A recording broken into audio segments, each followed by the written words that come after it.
Hello everyone, welcome to EduTab. So in the free JAB online classes, the topic that we are going to discuss today is locker operations.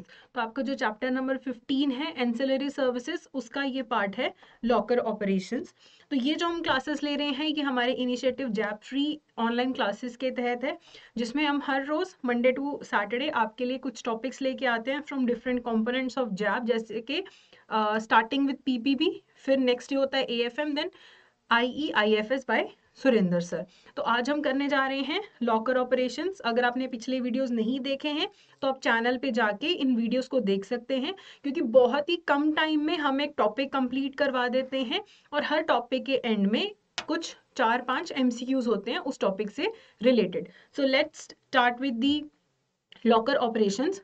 तो हम bank में अगर चाहें अपना कुछ हमें valuable document submit करना है, वहाँ पे रखना है सेफ्टी के लिए, तो हम कर सकते हैं। उसके लिए हमें वहाँ पे लॉकर की फैसिलिटी अवेल करनी पड़ती है। तो जब हम लॉकर एक रेंट आउट करते हैं किसी भी बैंक में, तो हमें उसके लिए कुछ एनुअल रेंट पे करना पड़ता है। तो जब आप एक लॉकर ले लेते हैं बैंक में, तो आपका डुअल कंट्रोल रहता है। एक चाबी आपके पास रहेगी, एक चाबी बैंक के पास रहेगी। तो जब आप जाके उस लॉकर को खोलते हैं तो सबसे पहले जो बैंक के पास की होती है उसको यूज किया जाता है, फिर आपकी वाली की को यूज किया जाता है, और क्लोज करते टाइम पे सिर्फ आपकी ही की से उसे क्लोज किया जा सकता है। तो डुअल कंट्रोल रहता है। और जो आपका लॉकर है वो सिंगल नेम पे भी हो सकता है, जॉइंट नेम पे भी हो सकता है, कि आप और आपका पार्टनर मिलके भी एक लॉकर ले सकते हैं। जब आप एक बैंक से लॉकर की फैसिलिटी अवेल करते हैं तो आपका और बैंक का जो रिलेशनशिप है वो लेसर और लेसी का रिलेशनशिप हो जाता है। ये हम पहले पढ़ चुके हैं। तो ये बेसिक्स हैं आपके एक लॉकर ऑपरेशन के। ठीक है, तो आप मान लीजिए अगर आप एक लॉकर लेने जाते हैं बैंक में, तो सबसे पहले ये याद रखना है कि आपको कोई भी सेविंग्स अकाउंट खोलने की जरूरत नहीं है। बैंक इंसिस्ट नहीं कर सकता कि आप एक सेविंग्स अकाउंट ओपन कीजिए। हो सकता है कि मुझे SBI बैंक में एक लॉकर लेना है, लेकिन बैंक मुझे जबरदस्ती नहीं कर सकता कि आप सेविंग्स अकाउंट खोलो ही खोलो। लेकिन RBI के गाइडलाइंस के तहत अगर बैंक चाहे तो वो कस्टमर से बोल सकता है कि आप एक FD यहाँ पे करवाओ, कोई टर्म डिपॉजिट करवाओ, इतने अमाउंट का टर्म डिपॉजिट करवाओ जिससे हमारा 3 साल का लॉकर एंड प्लस अगर हमें किसी कंडीशन में उस लॉकर को ब्रेक करना पड़े, ब्रेक ओपन करना पड़े, उसका जो भी खर्चा है वो आपकी उस FD या टर्म डिपॉजिट में कवर होता हो। तो अगर मैं SBI के पास जाती हूँ, वो बोलेगा ठीक है आप बैंक अकाउंट नहीं खोलना चाहते, दैट्स ऑल राइट, लेकिन आपको हमारे यहाँ पे एक टर्म डिपॉजिट रखना पड़ेगा, एक टर्म डिपॉजिट लेना पड़ेगा जिसका अमाउंट इतना होना चाहिए कि हमारा, अगर आप नहीं रेंट पे करते तो हमारा 3 साल का रेंट, लॉकर का और उसको ब्रेक ओपन करने के चार्जेस कवर हो, तब आप बैंक को मना नहीं कर सकते हो। तो ये RBI ने बोला है। तो अगर मैं बैंक के पास जाती हूँ, मेरा कस्टमर ड्यू डिलीजेंस KYC जैसे नॉर्मल बैंक अकाउंट खोलने पे होता है, लॉकर खोलने पे भी होता है। ओके, फिर जब अलॉटमेंट ऑफ लॉकर होना है, हो सकता है वहां पे अभी लॉकर नहीं अवेलेबल हो, वेट लिस्ट हो, तो हमेशा हर बैंक को एक लिस्ट वगैरह बतानी चाहिए कि इतने लॉकर्स हैं हमारे पास, इतने अभी भरे हुए हैं, इतने खाली है, इतना वेटिंग टाइम है, तो ये उन्हें बताना रहता है। तो इंडियन बैंक एसोसिएशन का जो मॉडल लॉकर अग्रीमेंट है, उसको फॉलो करते बैंक्स जो है हमसे अग्रीमेंट करते हैं लॉकर के लिए। और जो लॉकर का रेंट है वो डिपेंड करता है कि कौन सा वाला लॉकर है, छोटा लॉकर है, बड़ा लॉकर है, लार्ज, मीडियम, स्मॉल, अलग अलग साइजेस के लॉकर रहते हैं जिनका डिफरेंट डिफरेंट रेंट होता है। ओके, और ये भी ध्यान रखना कि बहुत ही ज्यादा अनरीजनेबल जो है वो लॉकर का रेंट नहीं होना चाहिए। ठीक है, और टर्म डिपॉजिट वाला पॉइंट हमने देख लिया कि टर्म डिपॉजिट डिमांड कर सकते हैं एज सिक्योरिटी, कि कल आप लॉकर में सामान रख के गायब हो जाओ, रेंट भी ना पे करो, तो बैंक के पास भी कुछ श्योरिटी होनी चाहिए। तो वो RBI ने ये प्रोविजन प्रोवाइड किया है। फिर अब लॉकर में आप बहुत कीमती सामान रखते हो, ज्यादातर लोग क्या रखते हैं, जमीन जायदाद के कागज रखते हैं या फिर ज्वेलरी रखी जाती है। तो ऑब्वियसली सिक्योरिटी इंफ्रास्ट्रक्चर बहुत इंपॉर्टेंट है। तो जो भी आपका स्ट्रॉन्ग रूम या वॉल्ट होना चाहिए उसमें आपका प्रॉपर सिक्योरिटी सिस्टम होना चाहिए। जब भी आप लॉकर को एक्सेस करते हैं आपको मैसेज आना चाहिए, मेल आना चाहिए कि इस लॉकर का जो है यहाँ पे एक्सेस लिया गया है। और वहां पे CCTV कैमरा होना चाहिए, और CCTV कैमरा की फुटेज 180 डेज तक मिनिमम बैंक को बचा के रखनी है। हो सकता है कि मुझे ऐसा लगे कि मेरा जो बैंक है और उसने किसी को अनऑथराइज्ड एक्सेस दे दिया है, कि मेरा लॉकर है किसी और ने ओपन कर दिया, मेरे को मैसेज आ गया कि आपका यूज किया गया है, तो फिर मैं कंप्लेंट फाइल करूंगी। ठीक है, तो जब तक वो मेरा केस सॉल्व नहीं हो जाता तब तक बैंक को सीसीटीवी की फुटेज को संभाल के रखना पड़ेगा, तब 180 डेज वाला क्लॉज जो है वो एप्लीकेबल नहीं होगा। उसके बाद इतना अच्छा सिस्टम होना चाहिए कि वायर एंड फायर प्रोटेक्शन, कोई भी आग लग जाए और ऐसा कोई इशू आ जाए तो जहाँ पे बैंक का फॉल्ट हो वो उनको ध्यान देना चाहिए कि ये सब इंफ्रास्ट्रक्चर है वो प्रॉपर अवेलेबल हो, ऐसे ही कोई भी तोड़ के ना चला जाए लॉकर को, प्रॉपर सिक्योरिटी होनी चाहिए। लॉकर जो है वो प्रॉपर स्टैंडर्ड के होने चाहिए। ठीक है, इंडियन ब्यूरो ऑफ स्टैंडर्ड्स जो है उनके जो स्टैंडर्ड हैं उनके अकॉर्डिंग या फिर कोई हायर क्वालिटी का लॉकर ही वहां पे होना चाहिए, लॉक्स प्रॉपर होने चाहिए। लॉकर की जो कीज हैं उन्हें रेगुलरली चेक करते रहना है। और जब कोई अपना कीज को सरेंडर कर देता है, मान लो कि मेरा लॉकर था, अब मैंने बंद कर दिया अपना लॉकर और मैंने जो कीज है वो बैंक को वापस कर दी, तो बैंक फिर उन कीज को चेंज कर देगा, उस लॉकर पे वो कीज नहीं रहेंगी, वो रोटेट कर दी जाएंगी। जो लॉक है वो भी प्रॉपर क्वालिटी का होना चाहिए, कीज को भी वो रोटेट करते रहते हैं और जाके लॉकर को भी रेगुलरली रोज चेक किया जाता है कि कोई भी लॉकर खुला तो नहीं रह गया। तो ये इंफ्रास्ट्रक्चर पे पूरा ध्यान देना पड़ता है। उसके बाद एक्सेस टू जो लॉकर है वो सिर्फ मुझे होगा या फिर कंपनीज वगैरह के केस में ऑथराइज्ड पर्सन के पास उस लॉकर को ऑपरेट करने का ऑथराइजेशन होता है। तो अगर मैं लॉकर में कुछ सामान निकालने रखने गई हूँ तो मुझे प्राइवेसी होनी चाहिए, ये नहीं कि बैंक वाला मेरे सिर पे खड़ा है देख रहा है कि मैं क्या रख रही हूँ क्या निकाल रही हूँ। तो they have to leave the place जब मैं वहां पे अपना ट्रांजेक्शन कर रही हूँ। जब भी मैं यूज करूंगी मुझे अलर्ट आएगा। लॉकर की कीज मैंने आपको पहले ही बताया, एक मेरे पास रहेंगी एक उनके पास रहेंगी, जिनकी कंडीशन भी चेक करते रहना पड़ता है, डेली चेक करना पड़ता है।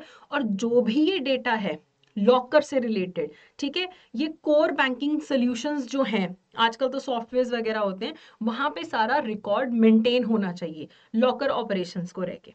ठीक है, तो लॉकर ऑपरेशंस को लेके कुछ खास मेन प्रोविजंस नहीं है यहाँ पे। उसके बाद अब नॉमिनेशन की बात करते हैं कि लॉकर अगर मेरी डेथ हो जाती है तो लॉकर फिर का क्या होगा, कौन उसको यूज करेगा। तो अगर मैं सिंगली ऑपरेटेड करती हूँ, किसी जॉइंट लॉकर नहीं है हमारा किसी और के साथ, तो मैं एक पर्सन को नॉमिनेट कर सकती हूँ, मैं हूं और एक मैं किसी को नॉमिनेट कर सकती हूँ कि मेरे मरने के बाद लॉकर के जो भी सामान है उसको दे दिया जाएगा। जो जॉइंट लॉकर होता है, जैसे मान लो 2-3 जनों का लॉकर है, 2 जनों का लॉकर है, वहां पे एक से ज्यादा नॉमिनेशन अलाउड रहता है। उसके बाद बैंक चाहे तो नॉमिनी का फोटोग्राफ भी डिमांड कर सकता है, और वहां पे जो नॉमिनेशन जब होती है तो थंब इम्प्रेशन और 2 विटनेसेस का अटेस्टेशन वहां पे रिक्वायर्ड रहता है। और अगर मैंने अपना नॉमिनेशन जिसको प्रोवाइड किया था, जिसको मैंने नॉमिनी बनाया था, अगर मैं कैंसिल करना चाहती हूँ, कोई मैं चेंज करना चाहती हूँ, उसकी जगह किसी और को नॉमिनी बनाना चाहती हूँ, तो ये सब एक फॉर्म में मुझे फिल करना पड़ता है, बैंक को बताना पड़ता है कि देखो अब नॉमिनी मुझे चेंज करना है। और फिर आजकल हर चीज आप देखते ही हो, बैंक वाले हर जरा जरा सी चीज का आपको मैसेज करते हैं कि पैसे आए, पैसे निकाले, लॉकर यूज किया, ये किया, चेक आया, हर चीज का आपको आजकल आता ही है आपके फोन पे मैसेज। ठीक है, अब मान लो डेथ हो जाती है मेरी, मैंने लॉकर लिया था और मेरी डेथ हो जाती है, तो उसके बाद क्या होगा। तो आईबीए जो है उनका एक मॉडल ऑपरेशनल प्रोसीजर है जो फॉलो किया जाता है, प्रॉपर इंस्ट्रक्शंस हैं कि कैसे क्लेम दिया जाएगा, किसको वो लॉकर संभालने को दिया जाएगा। तो बैंक के पास डेथ सर्टिफिकेट आ जाता है, नॉमिनी के डॉक्यूमेंट्स आ जाते हैं, तो बैंक बहुत ही जल्दी सारा क्लेम सेटल कर देता है। और ये बोला गया है बैंक्स को कि उन्हें हरासमेंट नहीं करना है, 15 दिन के अंदर अंदर सब कुछ सेटल करना है, लटकाना नहीं है इस चीज को कि कल आना परसों आना। 15 दिन में अगर उनको डेथ सर्टिफिकेट वगैरह मिल गया है, सारे डॉक्यूमेंट्स मिल गए हैं, तो क्लेम को 15 दिन में सेटल किया जाएगा। ठीक है, तो अगर तो मैंने नॉमिनी बताया था कि मेरे मरने के बाद इस पर्सन को दे दिया जाए मेरा लॉकर, फिर तो ऑब्वियसली उसको दे दिया जाएगा, उसको लॉकर के जो भी सामान है वो दे दिया जाएगा। लेकिन अगर मैं किसी को नॉमिनेट ही नहीं करके गई हूँ कि सर्वाइवर कौन होगा, फिर उसके बाद अगर मेरा कोई लीगल हेयर है कि कोई वारिस है जिसके नाम पे पूरी प्रॉपर्टी गई है, तो वो सारे कागज लेके आएगा कि देखो मैं वारिस हूँ, तो नॉमिनी तो कोई नहीं है, तो मुझे मिलना चाहिए। तो उस केस में फिर उसे मिल जाएगा। ठीक है। और कई बार डेथ होने पे जॉइंट लॉकर है, तो ज्यादातर ऐसा होता है कि जाने के बाद या तो वो जॉइंट लॉकर जो है, दूसरा पर्सन बचा, मान लीजिए ए और बी है, ए की डेथ होगी तो एक तो बी बचा, एक नॉमिनी बचा, तो ये ज्यादातर क्या होता है कि ये मिलके जो है एक्सेस लेते हैं फिर उस लॉकर का। ठीक है। ओपन होके हो सकता है कि जो भी प्रोसीड्स हो ये उसका एक्सेस लेंगे। ठीक है। Death of any joint locker hirer operating jointly, survivor and nominee joint access, कि सर्वाइवर और नॉमिनी का जॉइंट एक्सेस रहता है। ओके। तो ये आजकल 15 दिन में सब कुछ सेटल हो जाता है। फिर बात आती है, मान लो कि क्लोज करना है या लॉकर आइटम्स को डिस्चार्ज करना है, किन कंडीशंस में। एक तो मैंने रिक्वेस्ट कर दी रिटर्न कि मुझे अपना लॉकर बंद करना है, तो जो भी सामान है मैं वापस ले लूंगी, सिंपल है। दूसरा हो सकता है कोई केस हो जाए, मुझ पे कोई केस हो गया, इनकम टैक्स अथॉरिटीज आ गई, पुलिस आ गई, और वो चाहती हैं कि लॉकर में देखना है कि मैंने क्या सामान रखा है, तो वो बैंक के पास जाएंगे, बैंक जो है डॉक्यूमेंट सारा चेक करेंगे और लॉकर का एक्सेस जो है वो पुलिस को या टैक्स अथॉरिटीज को दे देंगे। लेकिन जब लॉ एनफोर्समेंट अथॉरिटीज इस लॉकर को तोड़ के खोलेंगी, या चाबी होती है मास्टर की, तो वो सारी प्रोसीडिंग्स कैमरा में आती हैं, कि कैमरा रखा जाता है कि ये खोला और इसमें से ये निकला, ताकि पुलिस भी फर्जी केस ना बना दे। ठीक है। और अगर मान लीजिए कि मैंने 3 साल तक रेंट ही नहीं पे किया, बैंक वेट कर रहा है और ना मुझे कांटेक्ट बार बार करने के बाद भी मैंने रेंट नहीं पे किया 3 साल तक, तब भी बैंक चाहे तो मुझे ड्यू नोटिस देने के बाद इसे लॉकर को तोड़ सकता है।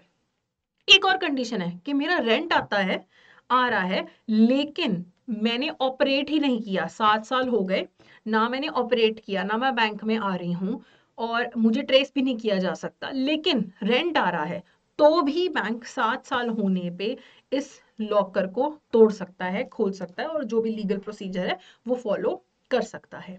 ठीक है।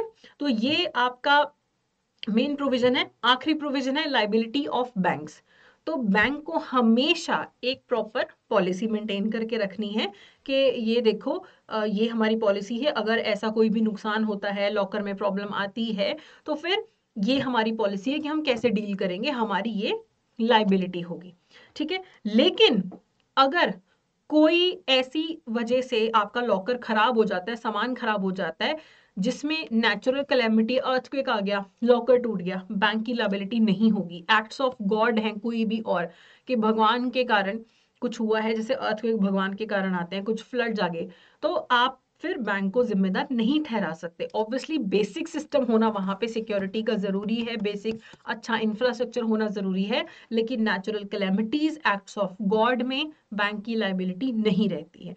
लेकिन मान लो चोरी होगी, अगर चोरी होगी, गुंडे घुसा है वहां पे, तो वहां पे अगर मेरे लॉकर को नुकसान पहुंचता है, मेरे सामान को नुकसान पहुंचता है, तो बैंक की लायबिलिटी बनेगी। कितनी बनेगी? जितना मेरा रेंट है एनुअल, उसका 100 टाइम्स। अगर 1000 रुपए रेंट है, तो फिर 1 लाख रुपए बैंक को मुझे देना पड़ेगा, उनकी लाइबिलिटी बनती है 100 टाइम्स। ठीक है। तो अब हम इससे रिलेटेड क्वेश्चंस कर लेते हैं। इसमें से हमें बताना है कौन सी statement is not true with regard to locker facility. एक गलत है इनमें से statement. In case of a sole hirer of a safety locker, nomination can be made in favour of only one individual. अगर एक ही पर्सन ने locker hire किया है, तो वो सिर्फ एक पर्सन को नॉमिनी बना सकता है, ये बिल्कुल सही है। ठीक है। जॉइंट में एक से ज्यादा हो सकते हैं, नहीं तो एक ही होता है। A locker can not be hired by limited company, specified associations and societies. तो लॉकर कहते लिमिटेड कंपनीज, एसोसिएशन, सोसाइटीज नहीं ले सकती हैं, ये तो कहीं पे भी नहीं लिखा, वो ले सकती हैं। तो ये वाला स्टेटमेंट आपका गलत है। चाहे इंडिविजुअल हो, चाहे कंपनीज हो, फर्म्स हैं, वो भी लॉकर हायर कर सकते हैं, तो ये वाला स्टेटमेंट गलत है। तीसरा है, in case of a death of a sole locker hirer, जहां पे एक ही पर्सन था और वो अपना एक नॉमिनी छोड़ के गया है, तो एक्सेस टू द लॉकर में be given to nominee. Obviously अगर मैं नॉमिनेट किसी को करके गई हूं, तो उसे ही एक्सेस मिलेगा। ठीक है, नॉमिनेशन था। अगर डेथ हो जाती है आइदर और सर्वाइवर क्लॉज में, ठीक है, जॉइंट लॉकर हायरर हैं जहां पे कोई भी नॉमिनेशन नहीं है, एक्सेस टू द लॉकर में be given to the survivor in case of death of one of the hirers. अगर जॉइंट लॉकर हायरिंग था, ठीक है, एक की डेथ हो जाती है उसके अंदर, तो उसमें क्या होगा, मरने के बाद दूसरे पर्सन को उसका एक्सेस दे दिया जाएगा। तो ऐसे दे दिया जाता है, तो ये वाला स्टेटमेंट भी गलत है, तो इसका आंसर होगा बी। ओके, अगला है which of the following statement is incorrect regarding the locker facilities. Same incorrect पूछा गया है। A customer can get the joint holder removed from the locker facility without closing the locker and continue the facility with a single name. तो क्या ये सही है या गलत है? ये सही है। अगर ए और बी दो लोगों ने मिलके एक जॉइंट लॉकर लिया है, तो अगर वो मिलके फॉर्म सबमिट कर दे बैंक को कि बी अब रिमूव होना चाहता है, सिर्फ ए के नाम पे लॉकर रहेगा, ठीक है, तो ये पॉसिबल है, बैंक अग्री कर सकता है इस बात को कि ठीक है अब ए ही रहेगा इस लॉकर का मेन जो हायरर है और बी को रिमूव कर दिया जाएगा।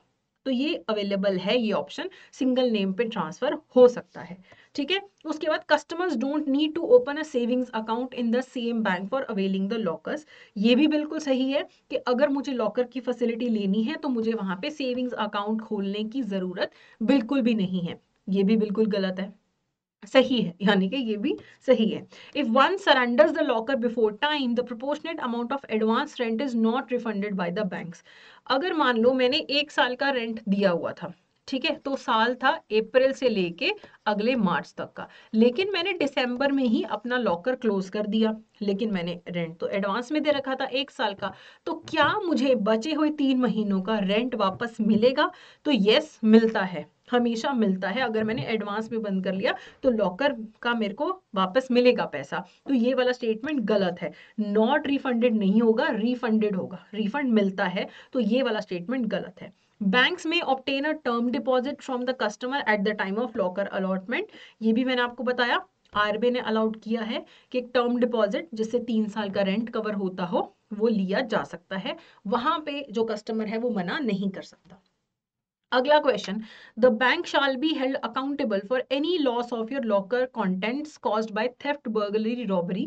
The bank is responsible for paying you dash times the annual rent for a safe deposit box eight the time. अगर मेरा लॉकर में से सामान चोरी हो जाता है, बर्गलरी हो गई, रॉबरी हो गई, तो उसमें बैंक की लायबिलिटी कितने टाइम्स ऑफ एनुअल रेंट बनती है? 10 टाइम्स, 20 टाइम्स, 50 टाइम्स, 100 टाइम्स? तो ये हम देख चुके हैं, 100 टाइम्स उन्हें देना पड़ता है। तो मान लो 2000 का अगर रेंट था साल का, तो उनकी लायबिलिटी मेरे प्रति कितनी है? 2 लाख रुपए उन्हें मुझे देने पड़ेंगे। अगला क्वेश्चन देखते हैं, locker can not be rented to A individuals, B joint holders, C minors, D trust. किसको हम लॉकर नहीं दे सकते हैं? इंडिविजुअल को दे सकते हैं, जॉइंट होल्डर्स को दे सकते हैं, ट्रस्ट को दे सकते हैं, माइनर को लॉकर ऑपरेट करने नहीं दिया जा सकता। हमने माइनर वाला अकाउंट भी इस सीरीज में किया है, तो वहां पे भी मैंने ये पॉइंट बताया था कि लॉकर जो है माइनर को नहीं अवेलेबल होता। अब हम होमवर्क क्वेश्चन बताते हैं जिसमें आपको जो है आंसर कमेंट सेक्शन में लिखना है। At the time of locker allotment the RBI has permitted banks to obtain fixed deposit capable of covering dash years rent and charges of breaking open the locker if needed। तो RBI ने कितना FD allow किया है कि अगर मुझे आपके bank में लॉकर खोलना है तो कितने साल का रेंट कवर होना चाहिए उस एफडी से, ठीक है। तो 1 ईयर, 2 ईयर, 3 ईयर, 4 ईयर, बहुत इजी क्वेश्चन है, बहुत बार रिपीट हो गया है इस ही सेशन के अंदर इसका आंसर। तो प्लीज आप इसका जो आंसर है वो कमेंट सेक्शन में जरूर दीजिएगा, ठीक है।